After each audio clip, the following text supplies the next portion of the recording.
জিলা দিৱস উপলক্ষে শান্তি নিবাস বৃদ্ধাশ্ৰমত স্বাস্থ্য শিবিৰ। শান্তি নিবাস বৃদ্ধাশ্ৰম, য'ত হাঁহি ধেমালিৰ মাজেৰে বাস কৰে এজাক বৃদ্ধ বৃদ্ধাই।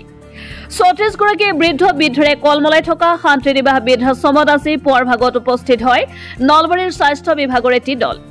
জিলা দিৱস উপলক্ষে জিলা আয়ুক্ত বৰ্ণালী ডেকাৰ সামগ্ৰিক পৃষ্ঠপোষকতাত আজি নলবাৰীৰ স্বাস্থ্য বিভাগে ললে বিশেষ পদক্ষেপ। স্বাস্থ্য বিভাগৰ নলবাৰীৰ যুটীয়া স্বাস্থ্য সেৱা সঞ্চালক ডাক্তৰ কৈলাশ ডেকাৰ নেতৃত্বত যোৱা দলটোৱে বৃদ্ধাশ্ৰমখনিত এক বিনামূলীয়া স্বাস্থ্য শিবিৰৰ আয়োজন কৰে। স্বাস্থ্য শিবিৰ উপলক্ষে আজি বৃদ্ধাশ্ৰমখনিত আয়োজিত স্বাস্থ্য শিবিৰ মুকলি অনুষ্ঠানটো উদ্বোধন কৰি যুটীয়া স্বাস্থ্য সেৱা সঞ্চালকগৰাকীয়ে কয়, জীৱনৰ বিদায় বেলাত নিজৰ পৰিয়াল তথা আত্মীয় স্বজনৰ পৰা এলাগী হৈ পৰা বৃদ্ধ বৃদ্ধাসকলক এখন সপোনৰ ঘৰ সাজি দিছে সাংবাদিক মজিবুৰ ৰহমানে। বহুদিনৰ পৰা এই কথা শুনি আছিলো। আজি আশ্ৰমখনিলৈ অহাৰ সৌভাগ্য ঘটিল। শান্তি নিবাসলৈ আহি আশ্ৰমখনিৰ পৰিচালক মজিবুৰ ৰহমানৰ কাম কাজ দেখি অভিভূত হৈ পৰিছো। নেদেখাজনে সাংবাদিক মজিবুৰ ৰহমানক আৰু শক্তি দিয়ক এইবুলি উল্লেখ কৰে যুটীয়া সঞ্চালকগৰাকীয়ে। আজি আসলতে স্বাধীনতা দিৱসৰ লগত সংগতি ৰাখি আৰু আমাৰ আজি নলবাৰী জিলা দিৱস এই দিৱসৰ লগত সংগতি ৰাখি আমি শান্তি নিবাস বৃদ্ধাশ্ৰমলৈ আহি খুবেই আনন্দ অনুভৱ কৰিলোঁ। আসলতে আমি এই অনুষ্ঠানটোৰ ইমান অন্তৰ্বৰ্তী দিশত আমি সোমাই পৰা নাছিলোঁ। আজি খুবেই ভাল লাগিছে। ইয়াত ডুৱেলাৰ্ছ আছে 35 জন। এটা কথা ভাল লাগিছে, মজিবুৰ ৰহমান তেখেত ইয়াৰ স্বত্বাধিকাৰী, তেখেতে নিজেই কষ্ট কৰি কোনো মানুহৰ হেল্প নোলোৱাকৈ, আৰু এটা বৰ ডাঙৰ কথা কৈছে, তেওঁ আজি 17 বছৰ হ'ল এই অনুষ্ঠানটোৰ, তেওঁ চৰকাৰী অনুদান এটাও আজিলৈকে লোৱা নাই বুলি কৈছে। সেইটো কথাত আমি অলপমান আচৰিত হৈছোঁ।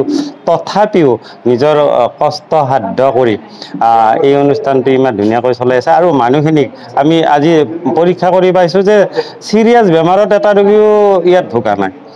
শান্তি নিবাস বৃদ্ধাশ্ৰম ও অনাথ আশ্ৰমত আশ্ৰয় লৈ থকা লোকসকলৰ মনৰ কথা জানি ব্যৰ্থিত হৈ পৰে অন্যান্য চিকিৎসকসকল। আনকি প্ৰতিগৰাকী আৱাসীৰ সৈতে মত বিনিময় কৰি তেওঁলোকৰ জীৱন সংগ্ৰামৰ বিষয়ে চেষ্টা কৰে চিকিৎসকৰ দলটোৱে। চিকিৎসা শিবিৰটোৰ প্ৰাক্ষণত চিকিৎসা কৰ্মী ৰূপহী দাসে পৰিৱেশন কৰা দেশভক্তিমূলক গীতেৰে আৰম্ভ হয় স্বাস্থ্য পৰীক্ষা। বন্দে মাতৰম সুজলাম সুফলাম মলয়জ শীতলাম। লগে লগে প্ৰতিগৰাকী বৃদ্ধ আৱাসীৰ স্বাস্থ্য পৰীক্ষা আৰম্ভ হয়। ব্লাড চুগাৰ, ব্লাড প্ৰেছাৰ, চকু পৰীক্ষা, কাণ পৰীক্ষাকে ধৰি বিভিন্ন পৰীক্ষা কৰায় চিকিৎসকৰ দলটোৱে।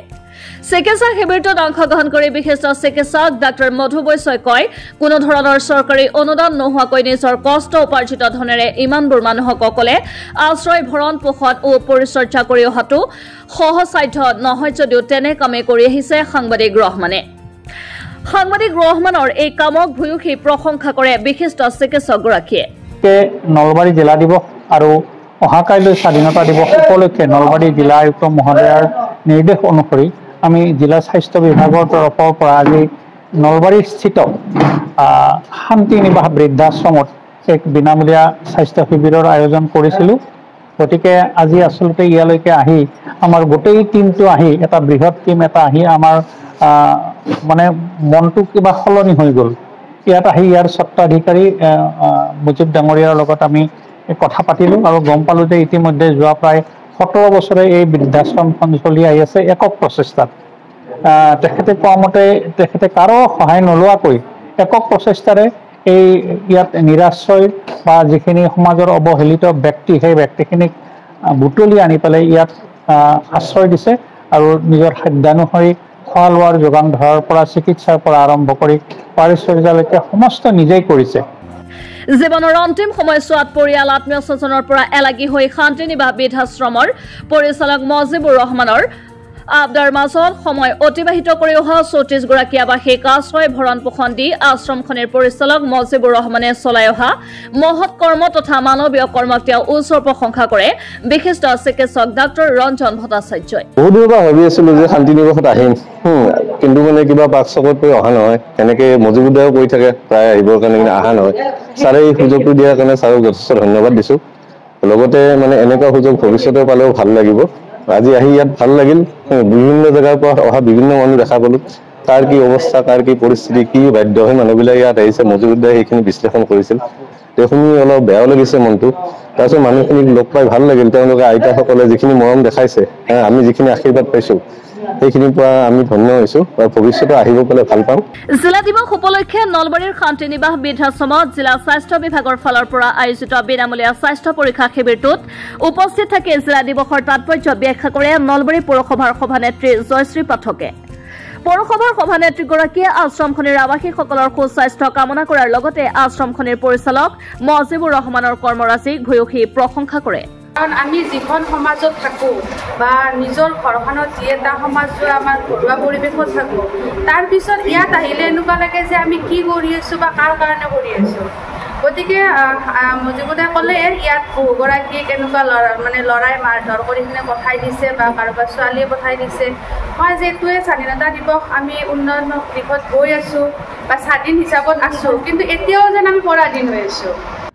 আজিৰ চিকিৎসা শিবিৰটোত বিশিষ্ট চিকিৎসক মানৱ চৌধুৰী বিশিষ্ট চিকিৎসক ডাক্তৰ কামেশ্বৰ লহকৰ বিশিষ্ট চকু ৰোগ বিশেষজ্ঞ ডাক্তৰ অৰুণ বৰ্মন শিশু বিশেষজ্ঞ গোকুল পাটোৱাৰী স্ত্ৰী ৰোগ বিশেষজ্ঞ ললিত দাস ডাক্তৰ ভৱেশ দাস ডাক্তৰ অৰুন্ধতী ৰাজবংশী জ্যেষ্ঠ চিকিৎসাকৰ্মী খনিন তহবিলদাৰ কৃষ্ণ ৰাজবংশী গজেন্দ্ৰ শৰ্মা নাৰ্ছ বীণা ডেকা বিউটি মুছাহাৰী ৰূপহী দাস আৰু বৰ্ণালী দেৱীয়ে আশ্ৰমখনিৰ ৩৪গৰাকী বৃদ্ধাকে ধৰি স্থানীয় শতাধিক লোকক চিকিৎসা সেৱা আগবঢ়োৱাৰ লগতে সকলো ঔষধ প্ৰদান কৰে আমি অশেষ ধন্যবাদ দিছোঁ বিশেষকৈ ইয়াৰ স্বত্বাধিকাৰী মজিবুৰ ৰহমান ডাঙৰীয়াক কিয়নো আচলতে যিকেইগৰাকী আমি ব্যক্তি ইয়াত আহি দেখিছোঁ তেওঁলোকক ইমান সযতনে ৰাখিছে হয়তো নিজৰ ল'ৰা ছোৱালীও ইমান সযতনে ৰাখিব নোৱাৰিলে গতিকে এই হিচাপতে মই তেখেতক ধন্যবাদ জনাইছোঁ স্বাস্থ্য পৰীক্ষা শিবিৰটোৰ অন্তত চিকিৎসকৰ দলটোৱে পৰিৱেশন কৰে মানুহে মানুহৰ বাবে ভূপেন হাজৰিকাৰ কালজয়ী গীত